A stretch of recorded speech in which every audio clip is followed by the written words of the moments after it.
भावापर्यंत बघितलं होतं की रवी कोणत्या भावात असल्यानंतर काय फळ मिळतं हे सप्तम भावापर्यंत झालं होतं.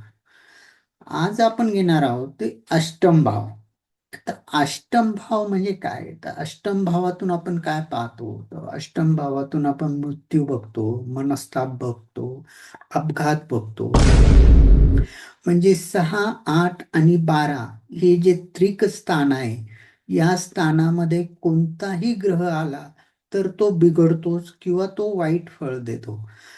6, 8 आणि 12 यामध्ये कोणताही ग्रह असेल, शुभ असेल अशुभ असेल, पण त्याचं काही ना काही प्रमाणात तरी आपल्याला वाईट फळ असं मिळतं. कारण 6 आणि 8 आणि 12 हे त्रिक स्थान आहे आणि या स्थानामध्ये ग्रह बिघडलेले असतात.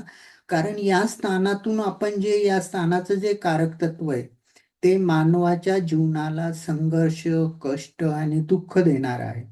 जसं की आपण आता बघितलं की अष्टम भावातून आपण काय बघतो? तर अष्टम भावातून आपण मृत्यू बघतो, मनस्ताप बघतो, अपघात बघतो.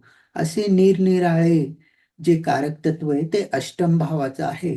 त्यामुळे अष्टम भावाला आपण एक थोडस वेगळ्या स्वरूपात बघत असतो. आता अष्टम भावामध्ये रवी आला तर नेमकं काय का हे होईल?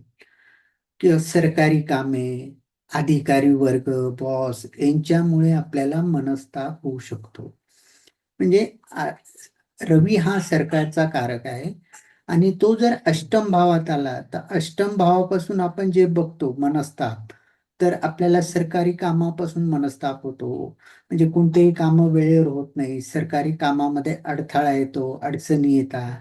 परत आपले जे वरिष्ठ अधिकारी किंवा वर्ग असतात, आपल्यावरचे जे बॉस वगैरे असतात, त्यांच्यापासून आपल्याला त्रास संभवतो, त्यांच्यापासून आपल्याला मनस्ताप बघायला मिळतो.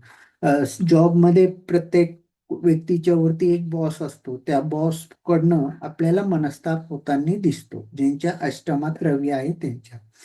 त्यानंतर पैशाचे नुकसान होते. सॉरी. त्यानंतर आर्थिक स्थितीमध्ये तडजोड होऊ शकते. म्हणजे आपल्याला एखाद्याला पैसे उसने दिले, उसनवारी केली, तर ते पैसे लवकर न मिळणे किंवा एक रकमी न मिळता टप्प्याटप्प्याने मिळणे, अशा स्वरूपाचं आपल्याला जातकाला तिथे बघायला मिळतं. त्यानंतर वडिलांशी मतभेद होता. रवी हा वडिलांचा कारक आहे आणि अष्टमात जर रवी असेल तर वडिलांशी मतभेद होताना आपल्याला अशा वेळेस दिसायला मिळतं. त्यानंतर अपघात. अपघात हा जो विषय आहे तो मंगळापासून जास्त बघितला जातो.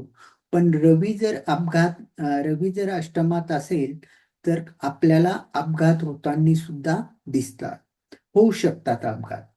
त्यानंतर मान अपमानाचे प्रसंग येतात.